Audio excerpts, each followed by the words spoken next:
What's up with it, world? It's your boy Sleepy J. You are tuned in to the Champs Podcast. I'm your host, Sleepy J, and this is my co-host, Coach Rudy, and you are hearing it now live for the first time. I ain't even told Jay about this. So, you know how last week I accepted the challenge from that Paul boy, right? Yeah. So, the news is he's scared. He's scared, bitch. He don't want none of this. No response, huh?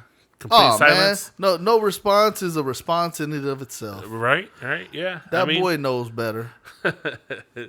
All right, guys. We got a lot of going on. We're going to talk some football news because, well, that's what we talk about here.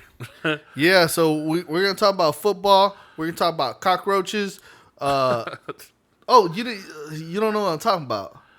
No. So last week, before the Dallas game against Green Bay, Micah was being interviewed.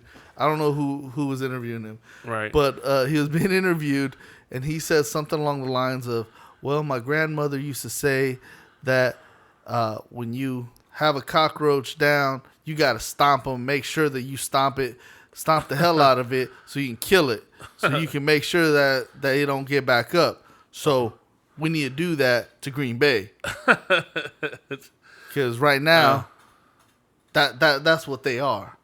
So he equated Green Bay to cockroaches. Okay. But you know how they say that cockroaches will survive a global war? Yeah. That's what them some bitches did last week. So you want to just jump into the Cowboys? I mean, I might as well. We talking about roaches. So, those of you guys that listen to us but don't actually watch the games or don't know anything about football, we're gonna fill you in. Cowboys played Green Bay, and the Cowboys were up in the fourth quarter by 14 points, which in reality is just 2 scores. And 2-point afters. Yeah. It is. Well, go ahead. Look, last week Dallas was facing a wounded dog. Yes.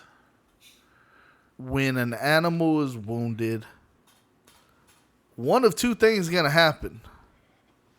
They're either going to roll over and die, or they're going to give you the fight of your life. Yeah. Reality is, Green Bay was swinging for their football lives this season. They had to keep fighting no matter what was happening. Dallas was going through the game in a very laissez-faire way. They're like, oh shit, here's a pick. Oh shit, here's a pick. They weren't really as focused as they needed to be to start the game. Yeah. But they took control, it looked like, in the third, and it looked like okay. But the problem was they didn't stomp the hell out that cockroach. Yeah. You know, they didn't make sure it was dead. Just because it looked like it was belly up. You remember that movie, Blood In, Blood Out? When the dog's belly up, he's done. Yeah. And then he shoots them and fucks everything up. Yeah. You can't just say, hey, we're up by 2 scores. You ain't coming back. You have to keep going. You know, that's a thing that I've had a problem with the Cowboys in the past. Is like they always let off the gas when they think that they've been winning. They're just like, oh, you know what? We're up 2 touchdowns or 3 touchdowns. There's no reason for us to. And then it gets to be a closer game than it should have been. So you know why I say people are stupid, right? There's a lot of reasons why you tell people they're stupid. Because there's a lot of stupid people out there. And take this from me. I'm a teacher. I know people are stupid. I'm not saying the kids. I'm saying people in general. Right. So, last year, the cries for Dallas opening it up and being a pass-heavy team because that's what football is today, and you got to keep up with the times, is what the media was saying. Yeah. Well, when we went away from the run game after about week 6 last year, media's like, what? After about 4 bad games, they were like, wait, why aren't we running anymore? What happened? What happened? Like we winning when we running. What happened? We need to get back to more 50-50. Yes, stupid. That's why it's look. The thing is, if you can pass, that's great. Yeah. It's awesome. It's electrifying. But the problem is it makes your team vulnerable. Look at the Kansas City Chiefs. They've been to the AFC Championship 4 straight years, right? Yeah. And before that, I think they went to the AFC Championship, got to the playoffs, and then got back 4 straight times, right? Yep. But before this stretch with Patrick Mahomes, their defense was freaking awesome. Yep. And that's what carried them. That's what carried them. With Patrick Mahomes, their defense hasn't looked awesome. A lot of times people look at it as the Achilles heel of the team. And sometimes it has been. But the reason it has been isn't because they don't have talent. Isn't because they don't have players that are good. It's because when you are running your offense through a pass-heavy scheme, then your defense is on the field faster. Yep. They get less of a time to recover. Right. So the other team's offense is back on the field. Your defense is back on the field. And this is in the first half, second half, whatever. So last year, people were saying for the Cowboys, like, man, you need to be a team that can score 35 a game and that's going to make you good, even if you give up over 20 points. You know the thing about that? Like, people are stupid. Yeah, because if you want to go a great example of a team that doesn't have a defense, but they can throw the ball and actually put points up, Detroit? Is Detroit. They're staying in the game. They're point for point with most of the games each for the last year and coming out in this year. They had 2 games where they didn't put up any points, and the rest of them. Yeah, they're there. They're there with everybody. Right. Within a field goal, touchdown, whatever it is. With the best offenses out there, they are toe-to-toe with them. Yeah. And then it took me this season to realize, it's their defense that's keeping them from winning. Their defense isn't making any stops to keep them ahead. They're just getting points, and that's all they're doing. So it's pick your poison. Do you want to lose 35-37, right? Yep. Or do you want to have a game where 14 you win to nothing, 22-15? Yeah, I'd rather win 22-15 than lose 35-37. Yeah, and the thing is, you're gonna, if you're putting up 35 points a game, it's gonna look nice. But if I'm putting up 35 and giving up 30, that doesn't look nice. No. Not nice at all. Yeah, I mean, and that's exactly it. Because when you're high scoring, what you're doing on both sides is like, well, if your defense isn't out there long enough to actually rest, and you guys are going back and forth, guess what happens? They're going to give up some big plays. Whoever has the ball last and scores is going to be who wins. And if you're scoring fast, well, guess what? That you're going to lose because you're going to always give up the ball one more time than you need to. As opposed to if you have a running team, a running at least game to be able to say, okay, we know you're not going to score, but we can slow it down for the last few minutes while we have this lead to keep us in the win. It's math, man. There's 60 minutes in the game. Right. If you hold on to the ball more than your opponent, but you do have to be able to finish, right? You have to be able to finish. Yeah. That means get those touchdowns and don't settle for field goals, right? Right. That means making sure you're walking away with points. Yeah. But you also have to understand you're going to make mistakes. There's not a team out there that ever went the whole season without turning the ball over. What? Never? Never. Not in the professional ranks. And when you are watching these games and your team turns the ball over, yeah, it pisses you off. Right. It does. I hate turnovers. But the thing is, every quarterback, and every year I say this, every quarterback that's good is going to have at least 3 bad games a year, 3 to 4 bad games a year. Yeah. All right? And what did Josh Allen do this last week? He didn't have the best game. No, he had 2 picks, right? One touchdown, 2 picks. Yeah. Dak threw 3 touchdowns, had 2 picks, right? Yep. Yeah, Josh Allen had more yards, but they blew a 17-point lead, right? Yeah. And they blew it to a Minnesota team that a lot of people didn't consider to be very good, despite the fact that they've only lost 1 game. And people are stupid when they're looking at the Cowboys and they're criticizing them for blowing this game to a desperate team. Yeah. Look, did the coaches make errors? Yes. Are the coaches stupid? Yes. And I'm talking about Kellen Moore, and I'm talking about the head coach, Mike McCarthy. Since you're talking about the coach, okay, I want to talk about how did he really meet with Rodgers before the game? Yeah, he's just... Have you ever heard of this? I've never heard. Happens all the time. Before the game? Happens all the time. Okay. I don't think I've ever... A lot of them have dinner the night before. Okay. Maybe they do, but I don't think they openly talk about it. No, it happens. Some coaches, because they're more aware of it, that they'll distance themselves, you know? Yeah. Here's the thing, though. I guess because you're on the road right after. Yeah. Like you don't have time to meet with him, and you don't want to meet up with him afterwards if you lost to him and vice versa. That's true. But when you look at what happened, you threw the ball like 46 times and you ran it like 23. Yeah. Which is stupid. Yeah. And then you also have to equate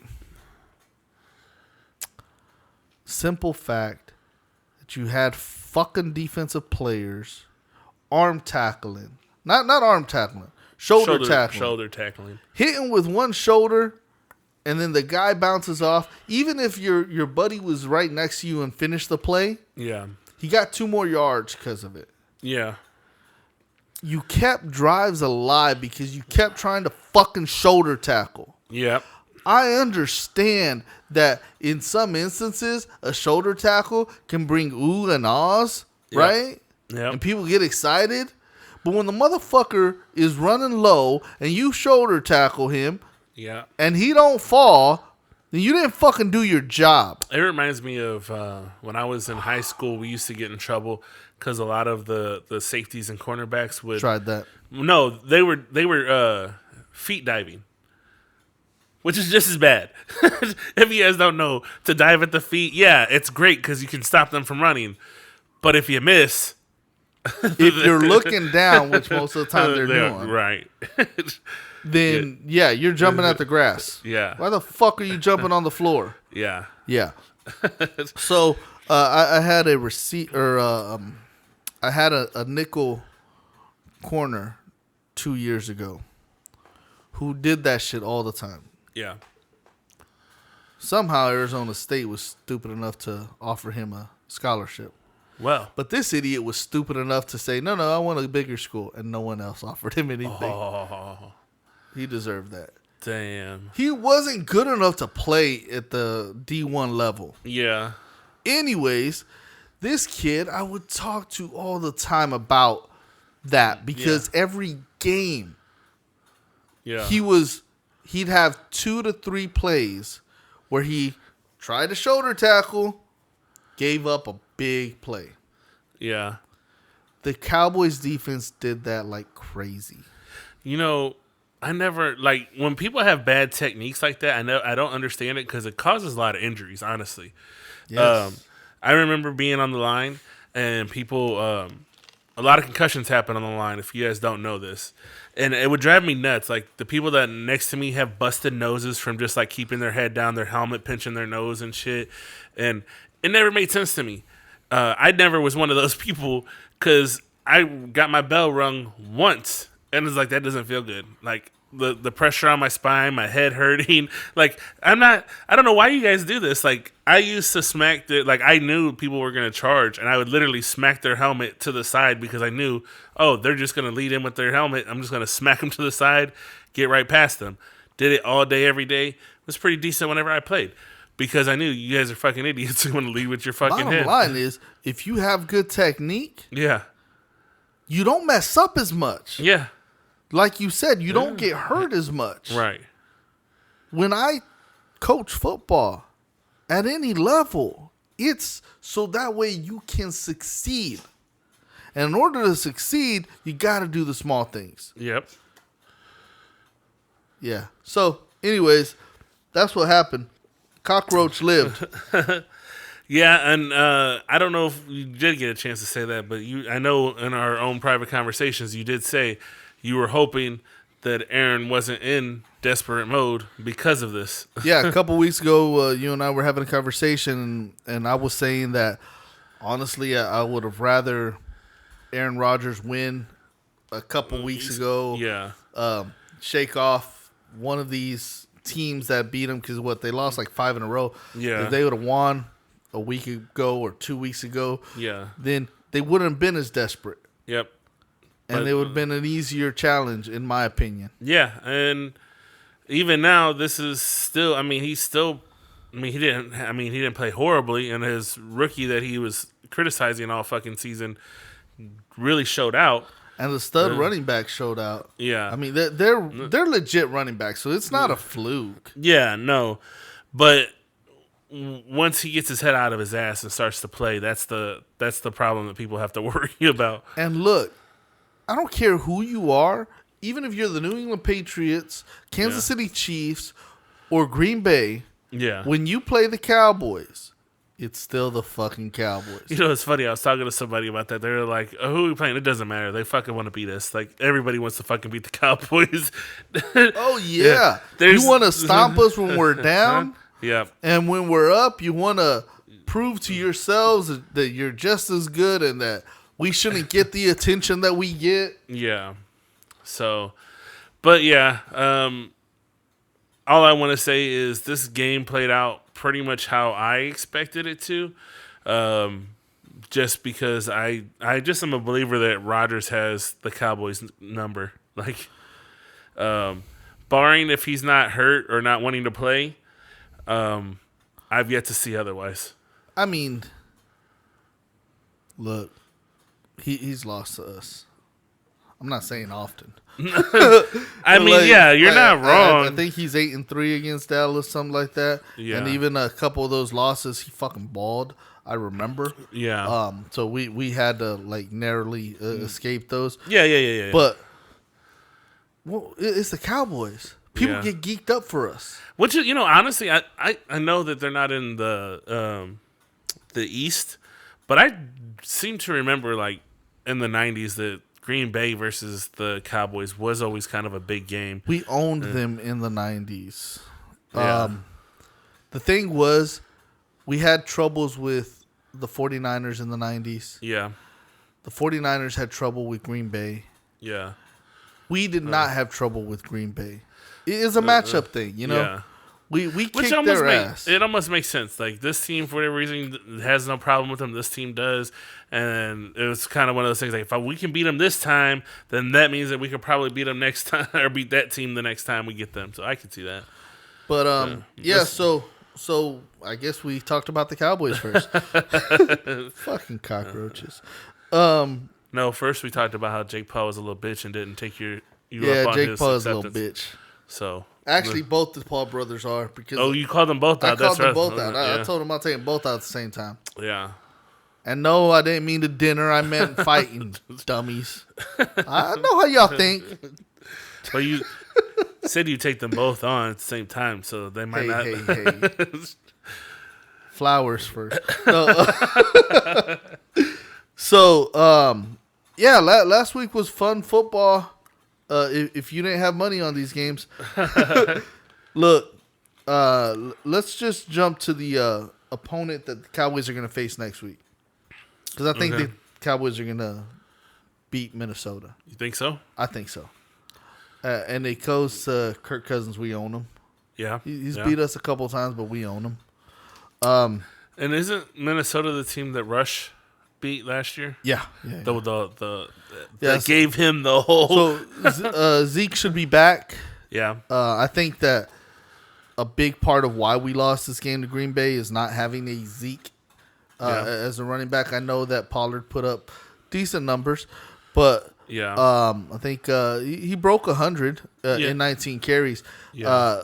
Look, in the first half, I think he had like 11 carries, and 5 of them were 3 yards or fewer. Okay. And none of those were in a position where it was goal line, 1 yard to go. Listen, I maintain you guys can hate on Zeke all you want, but he's a punishing back. Like, even if he's not necessarily not running touchdowns or even getting great yardage, your line knows that he's been there. You fucking feel it. Like, if you've played defensive line, you fucking know the difference when a running back is hitting you. Yeah. As hard as you're trying to hit him. Yeah. Like, it's the same thing as like when you're, if you don't think so, like boxers wear 10, 12 ounce gloves now or whatever the ounce is. Those are padded gloves. They still get fucking busted eyes and beat up fucking pretty good. So, yeah, and, the difference between a boxer that can actually hit you and a boxer that it's just missing the whole time is all the difference in the world. The same fucking thing whenever you're talking about football. If your running back doesn't fucking nudge you whenever you're fucking trying to run through, doesn't fucking matter. But when the guy makes you have to bite down on your mouthpiece because he's going to hit you and it's going to hurt a little bit, there's a fucking difference in that. Like, it is. And you taking those poundings weakens you. By the fourth quarter. Yeah. So Dallas is going to take on Minnesota. Minnesota just took on Buffalo. Yeah. Minnesota did to Buffalo what Green Bay did to Dallas. Yep. Buffalo had a 17-point lead. Minnesota was the cockroach. They pulled it off. They made a comeback. They took it to overtime. And I don't know if you caught the end of the game, whether it was on replay or whatever. But so at the end of the game, Minnesota's driving. They get stopped, 4th and 1, right? Yep. And it was really less than 1 because they were like at the 6-inch mark before the end zone, right? Yeah. So they get stopped, and Buffalo gets the ball. There's still like 40-something seconds left, right? Maybe 49 seconds. So Buffalo gets the ball, and under normal circumstances, if it was in the middle of the field, 10 yards in, you take a knee, lose a yard, you're fine. Yeah. You run out the clock. You couldn't do that because you were in the end zone. Yeah. So if you took a safety, you're punting it to them from your 25, and they have to just kick a field goal. So they just need another 15, 20 yards to get in field goal range. So even though that stop was huge, some people were thinking this was over. I was sitting there watching, like, this shit ain't over yet. Yeah. How are they going to get out the end zone? Right. Well, on the very first play, Josh Allen fumbles the ball. Yeah. That center exchange to the quarterback didn't go through as the way it was supposed to. Yeah. And Minnesota gets the touchdown. Yeah. So not only did they get the 2 points, they got 5 more on top, right? Yeah. This thing ends up going to overtime. Yeah. And Minnesota wins in a field goal. Yep. It was an exciting game. Yeah. For people that didn't give a fuck about either of these teams. For people who were fans of these teams, I'm sure they were pulling their hair out. Yeah. Look, Buffalo has 3 losses. Yeah. How many losses does the Cowboy have? 3. Yeah. A couple weeks ago, Buffalo was being looked at Buffalo's going all the way, though, guys. That's what everyone was saying. Right? And people are still saying that. Yeah. Why? Because they got a white Dak. Yeah. Look, I'm serious. I know. When you look at the numbers, yeah. Unfortunately, and I say that because I like Dak. Yeah. But their numbers are very similar, except for Dak doesn't throw as many interceptions as Josh Allen. Yeah. So Dak is actually better. People don't want to say that. Yeah. I'm not people. I'm Coach Rudy, damn it. Yeah, I mean, what's funny is I didn't catch the whole game, but listening to it, and I was like, going into this thing, we advised the coaches not to fucking play Josh because of because he was hurt. We said, sit him out for 2 weeks, bring him back. You can weather a loss, maybe 2 if you have to, and still be okay. You would have felt much better about losing to Minnesota without Josh Allen. Yeah. Than having him hit as much as he was hit. And so here's where I was leading into this. So we advised that. And then I heard at some point that they were saying he might have a concussion. And when I heard that, what I heard, everyone else is like, oh, he might have a concussion. They were upset about him having the concussion. I took that as he's cooked. He's done. And not for the season or in his career, but for the next few weeks, I expect him to play very poorly. Because if he's still working off of a hurt elbow or arm, whatever the case is that he's already had in the past, and now we've seen concussion protocol be ignored because the team wanted to, not this team in particular, teams in the past have not wanted to take the risk early in the season. Now we're getting to the point where we're talking about playoffs, and which is why you played him this week instead of sitting him down for a week or two, because you're trying to get to the point of like, we're getting to playoff season. We don't want to take any more losses. We want to get this in, and now you're going to start seeing. And it's stupid because this is a non-conference opponent. Exactly. That you should have said, okay, this is a non-conference opponent. This loss matters less than an in-conference opponent. Exactly. And so, yeah, that's what I took away from this. Like, I'm telling you guys, watch what happens in the next game or two, because here's the reality: when you have a concussion, yeah, you are more likely to get another concussion, right? Because your brain still hasn't fully healed, right?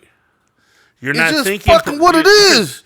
You're not thinking as fast and as normal as possible because things just don't fucking function. Your brain's fucking bruised. It's fucking trying to figure out what the fuck happened.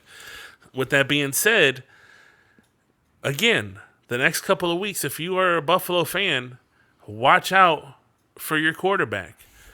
How many times did he get hit this game? He got hit quite a bit, right? He got hit quite a bit, and then it wasn't even like...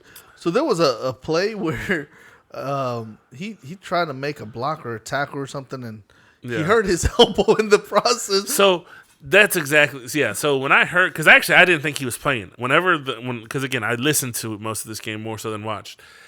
I was expecting him to not play.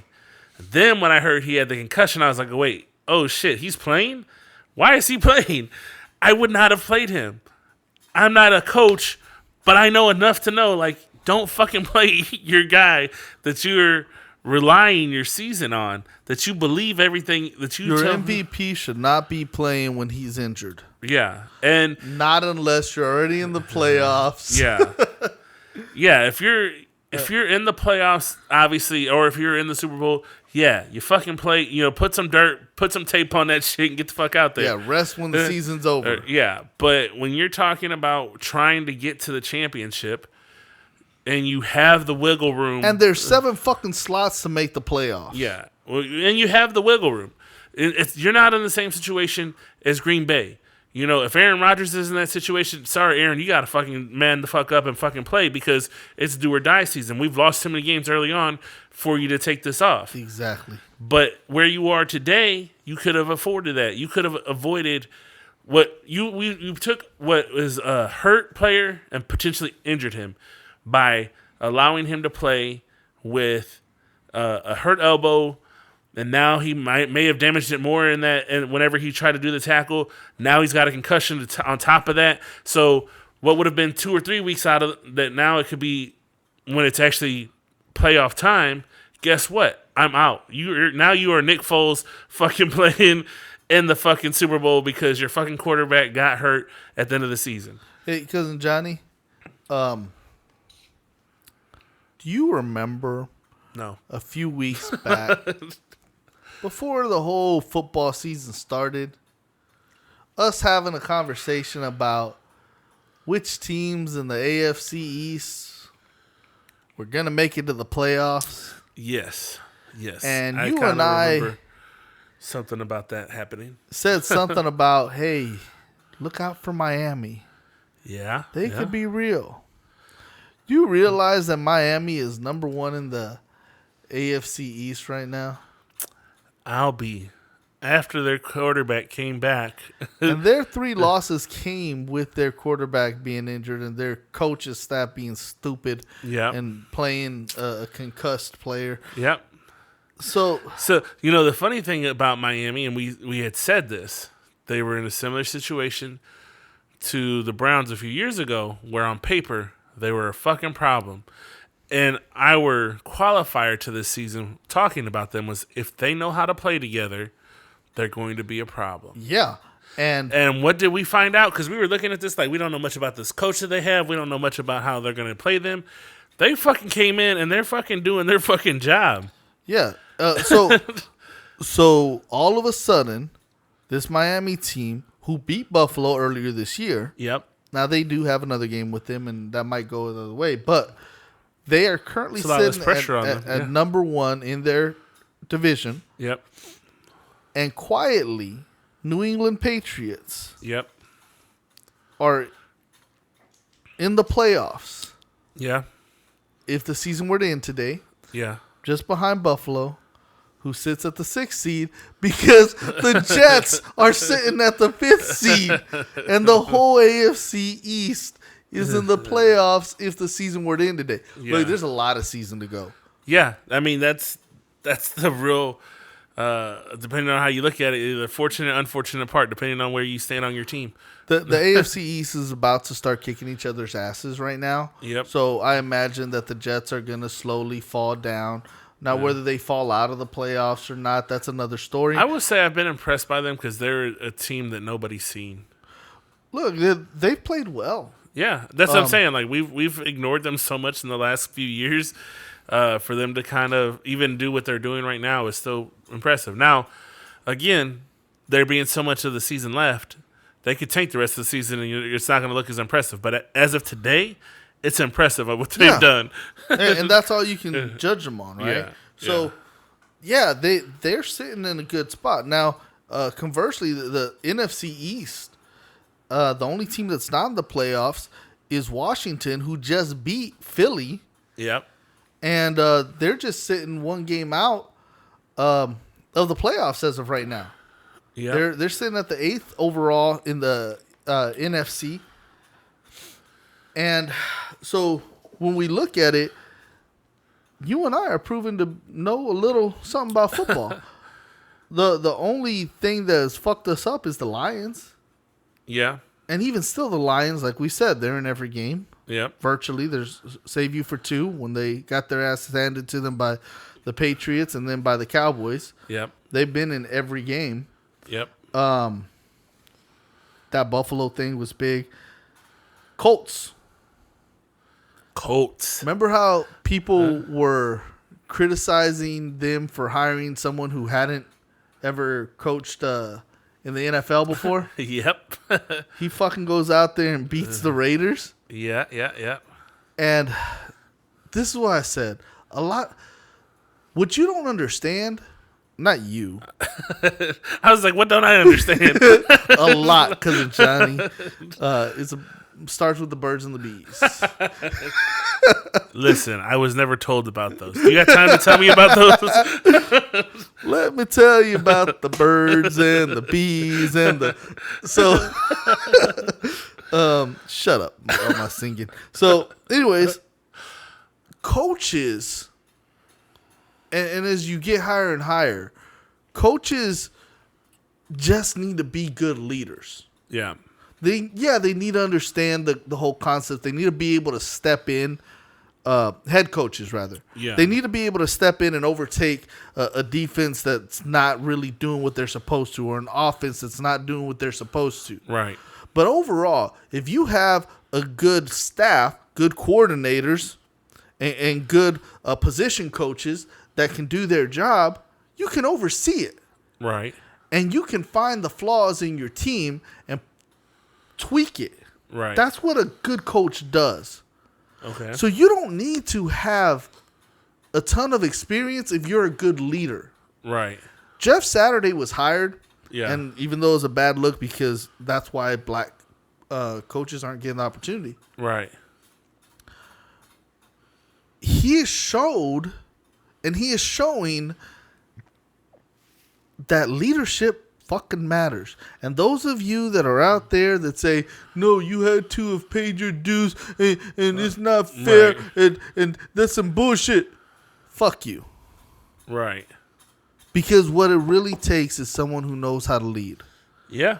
A lot of people have their position because they quote unquote paid their dues. Yep. But they don't fucking know how to lead.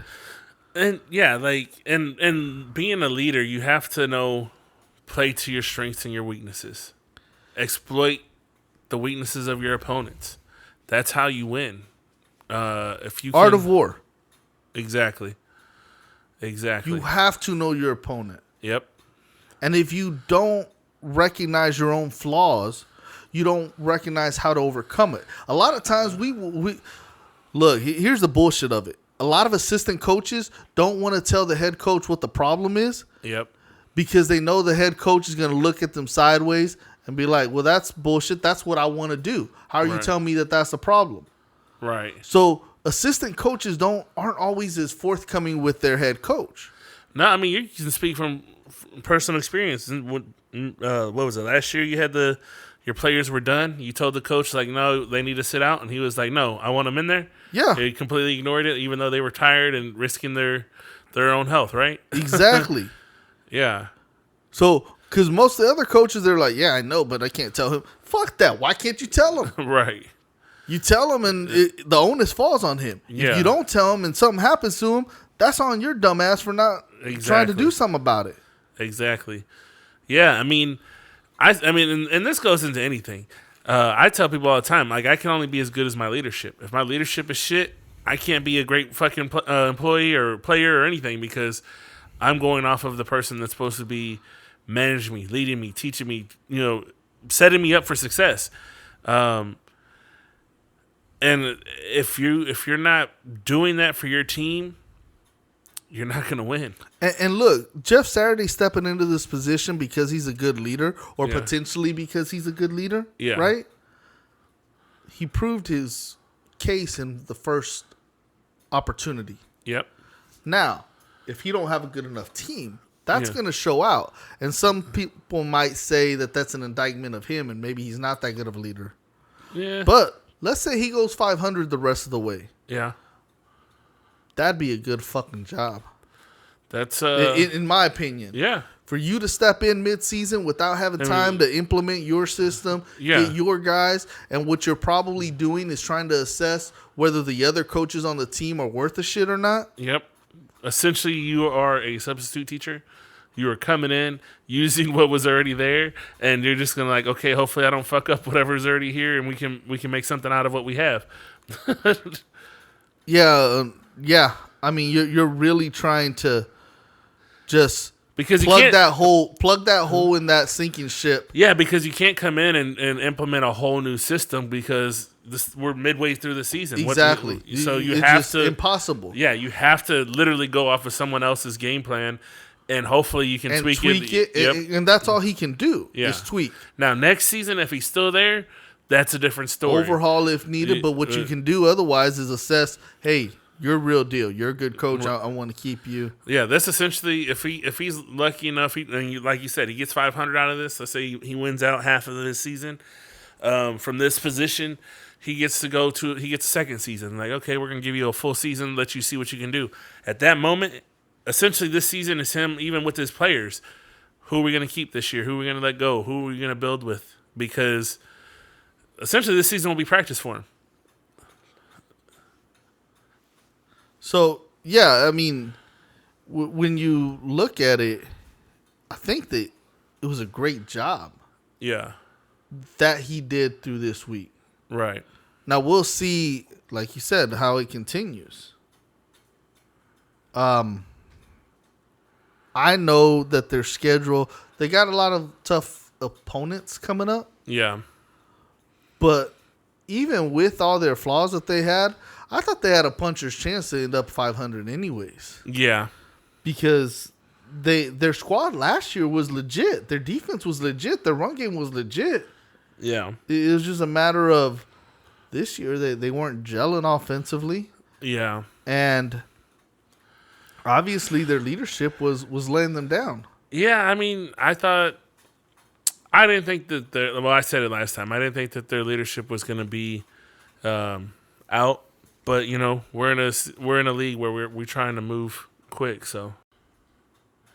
And let's move on to Well, wait. So I mean, right now, Indy's sitting at 4-5-1 for the season, right? yeah. They're at the 10th spot.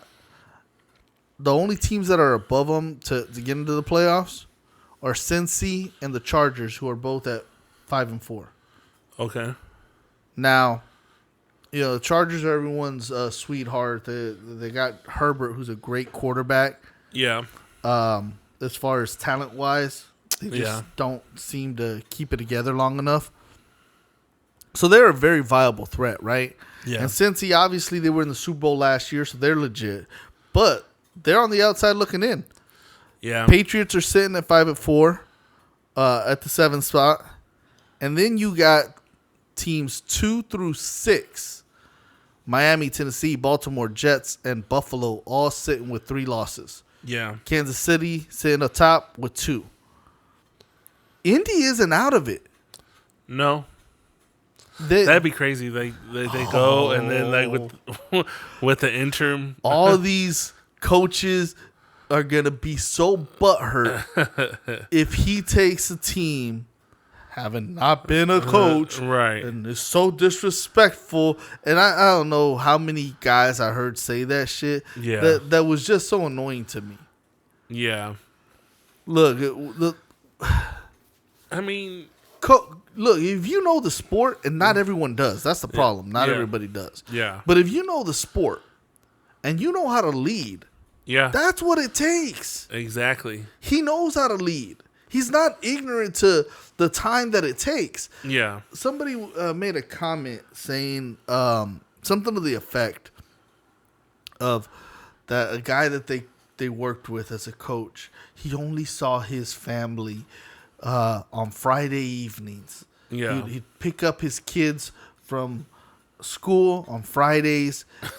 He'd take them to buy ice cream, drop them off, and then come back to the office. That's the kind of sacrifice that head coaches make. Yeah. Look, I'm going to tell you like this.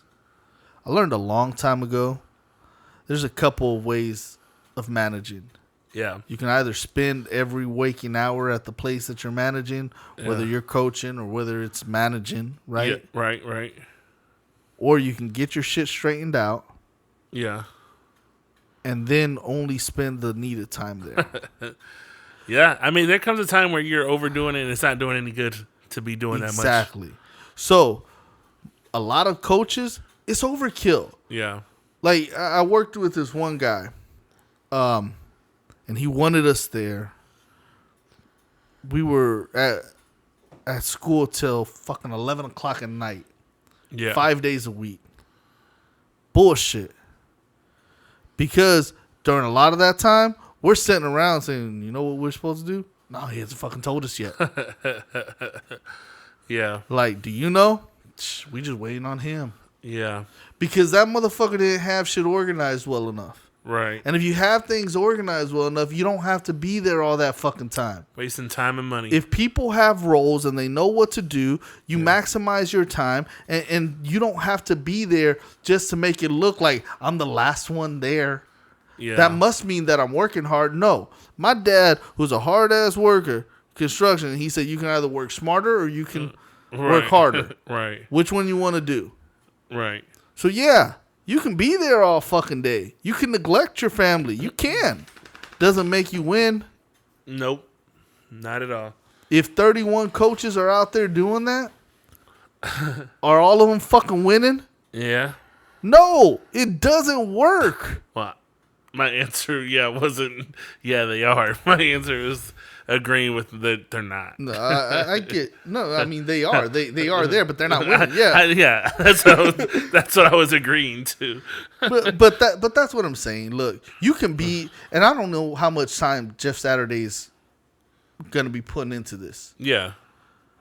Just whenever he goes to the game. But the reality is, the better your coaching staff, the less time the coach should have to be there. Yeah. You got other obligations for the team that you need to do. It's the reason why they got 50 fucking coaches for every. I mean, if you're doing shit effectively, then yeah, everyone has their roles. Yeah. But when you're not doing shit effectively and you just want to put on a show. You know, there's some people that they just, that's it. I need the appearance and validation to say that I've been going above and beyond. And me and you are very much not that. Like, No. If I need to be there, I'll be there. Right. But if I don't fucking need to be there, I got other shit I'd rather do. Yeah. Rather do, or I could be doing, or I need to be doing. And hell, I might just be doing it at home. Yeah. Well, I might be watching the film at home versus in the office. Exactly. And regardless, so long as I'm fucking doing my job well, yep, I don't need to live in the office. But that's because I know better.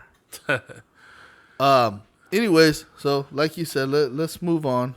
Let's move on. Down goes Philly. Down goes Philly. It was only a matter of time before they got their first loss. Yeah, and they took it on the chin to Washington.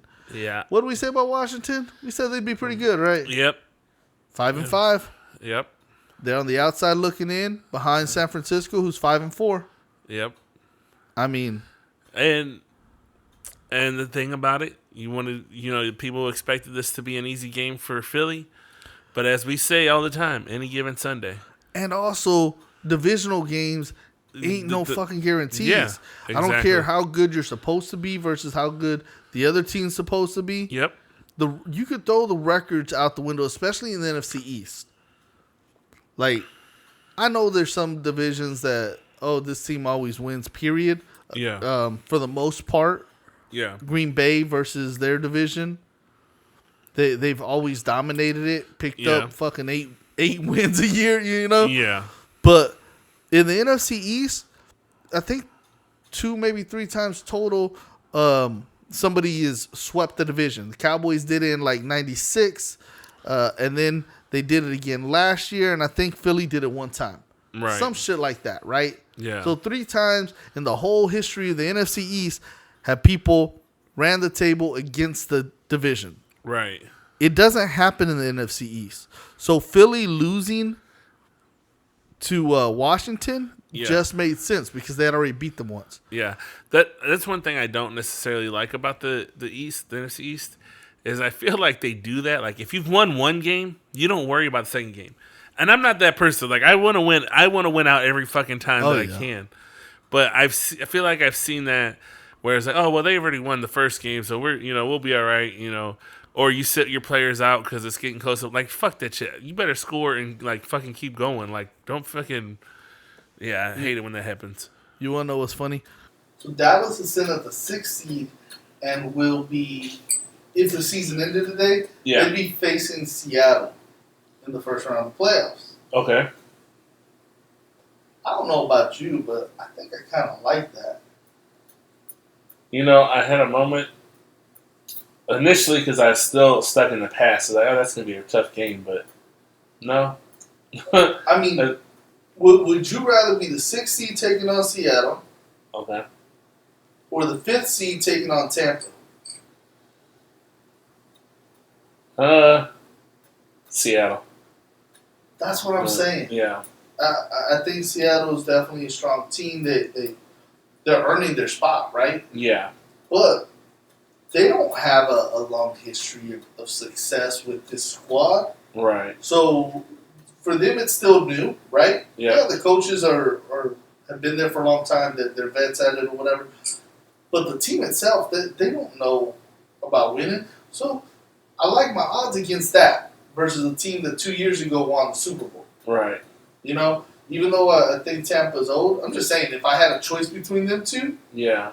I don't necessarily mind that 6th seed. So if Dallas was to end up facing Seattle, Yeah. I'm just saying that might be a favorable spot because that 6th seed versus Seattle, then facing possibly the 2 seed versus which would be Minnesota, Yeah. facing them in the playoffs. Yeah. I mean, in the second round. Yeah. Oh man. Okay, Seattle first, Mini second, and then we face whoever the fucking other hot team is, Right. be it Philly or whatever. I kind of like that. Yeah. If we can't get number 1, Yeah. I think getting 6 is actually better than getting 5. Is the better? Yeah. You're not completely wrong in that. Like when you're looking at where we are today, who they are today. Yeah. And that's what I was seeing. I was like, I know people are pissed at it or whatever, but I'm not mad at it. Right. Now, one of the things you wanted to talk about was the tight end. The tight end, yeah. We talk about all. You like the way men's. No. Oh, wait a minute. That's not the kind of. My bad. Where we going with this, cuz? So yes, the tight end position on the football teams. Yeah, we talk. Not the ones that John Madden used to circle because of sweat that was. Yeah, so we cover the running back a lot. We cover the wide receiver. We even cover the quarterback. Even occasionally we talk about the defensive players. Yeah. But we've yet to actually take time to talk about the tight end position. So I wanted to kind of pick your brain on who do you deem is like in this league right now today? Who are your? All right, so if you asked me before the season, Yeah. I'd have told you first it's Kelsey, then it's Kittle, and then let me figure it out. Okay. Well, Kittle seems to have fallen off. Yeah. So do you think it's the quarterback situation, or you just think no, because that he's always had sucky quarterbacks. Like this is real talk. Yeah. It's the same quarterbacks. Yeah. And he's always been in that system, you know? Yeah. So, if it would have been something like, hey, he used to roll with Brady and now he's rolling with, with somebody else, and no, that's not it.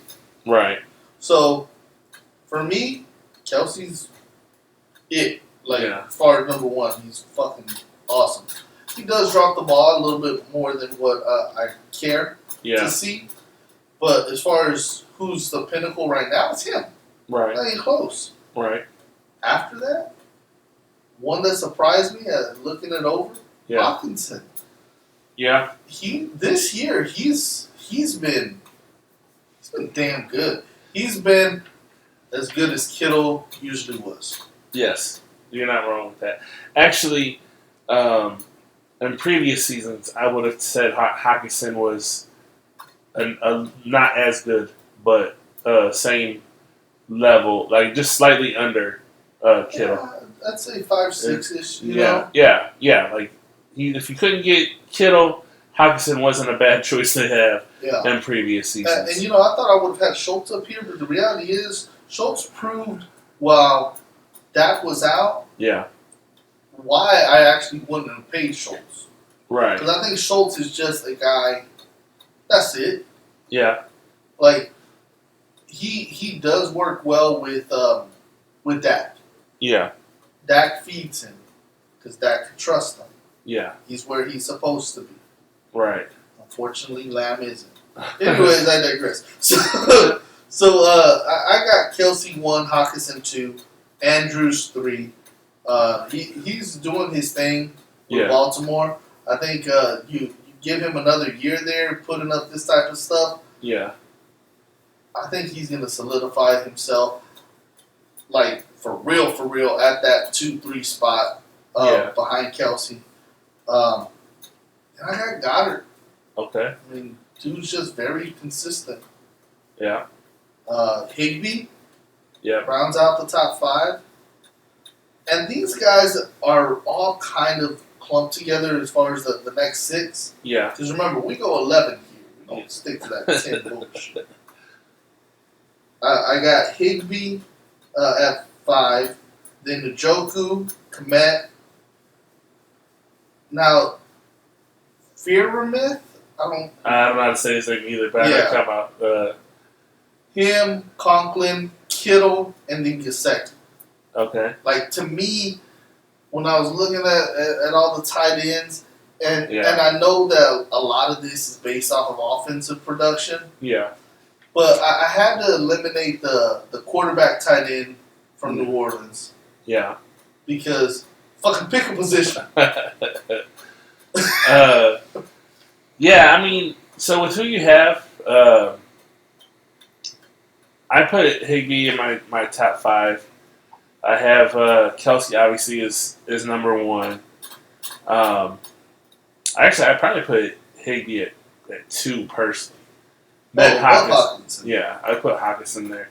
But see, the thing is, what makes this so there's only a handful of times where you see tight ends be super valuable to your quarterback. You have those team ups of your Witten and Romo. You have those times where you see the Mahomes and Kelsey, where you're like, oh yeah, those are team up tight ends that like they rely on them to pull through when no one else is,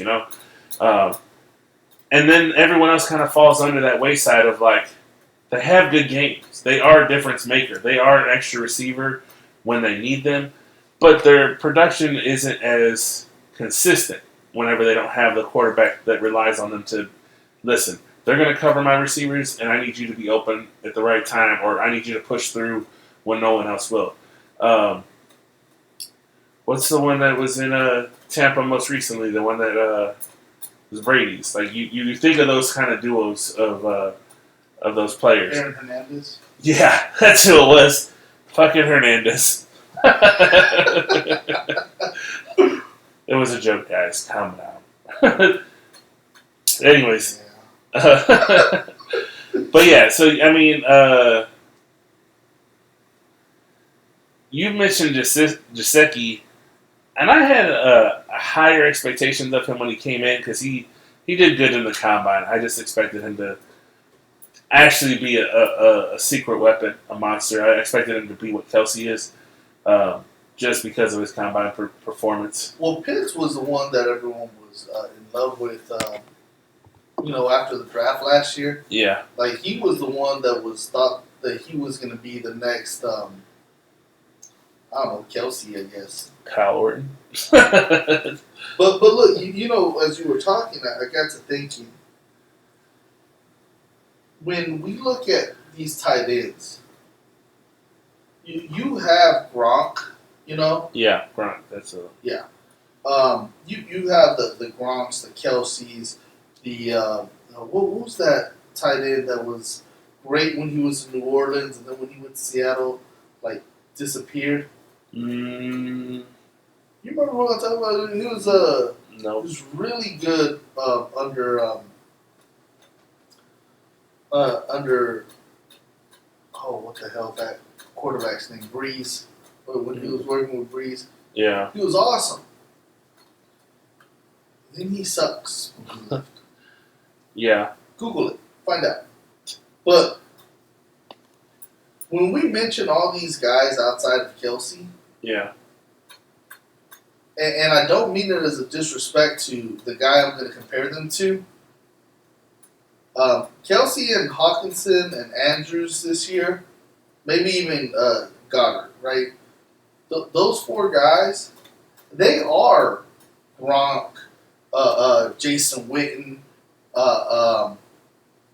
They are the Kansas City Gonzalez. They are Tony Gonzalez. Yeah. They are those guys this year. Now, whether their careers pan out to be theirs is another story. Kelsey obviously is in that category, right? Yeah. But the other guys, the Njokus, Commits, the Conkles, at this point where Kittle is, not career-wise, but at this point where Kittle is, Yeah. all of these guys are Jay Novacek. Ooh. You know, because the tight end position has evolved. Yeah. And Jay Novacek. So what we found right now is that another one bites the dust. Kyle fucked up again. Yep.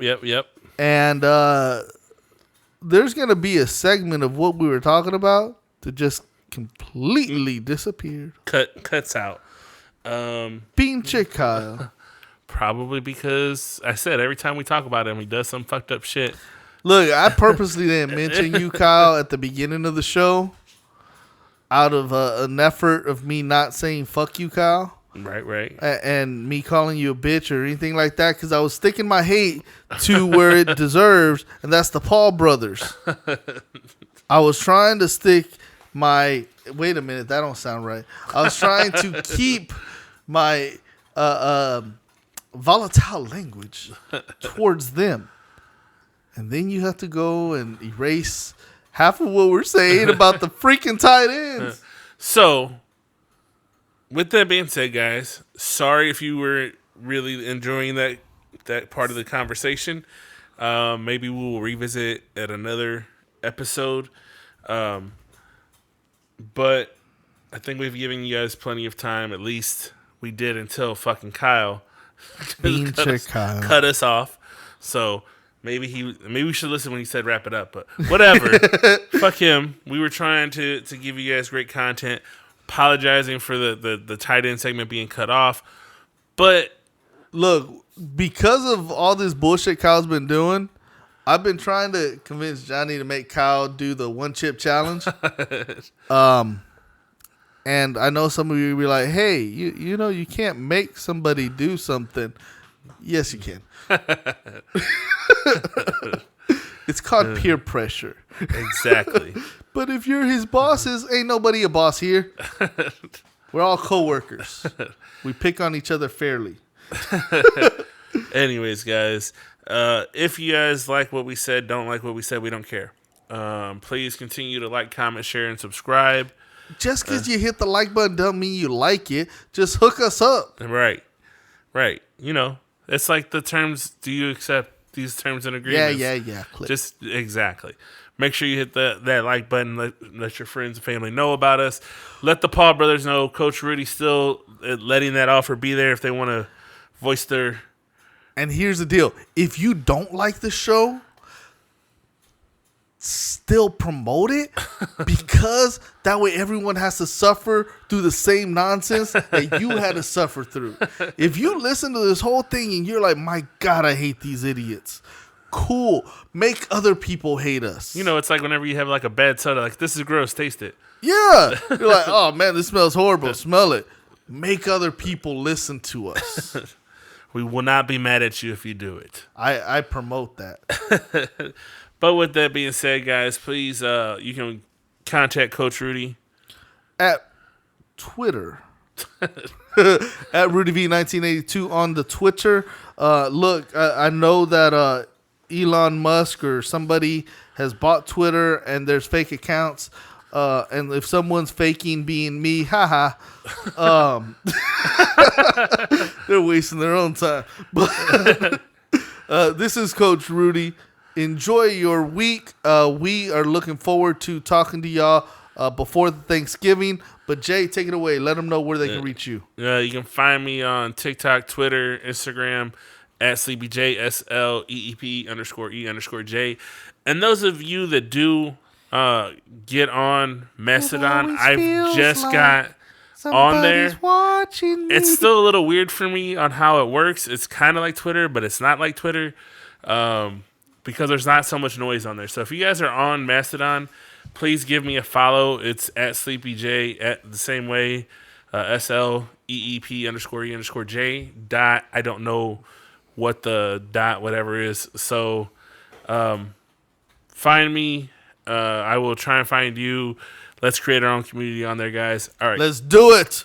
Take it easy. Till next Peace. time.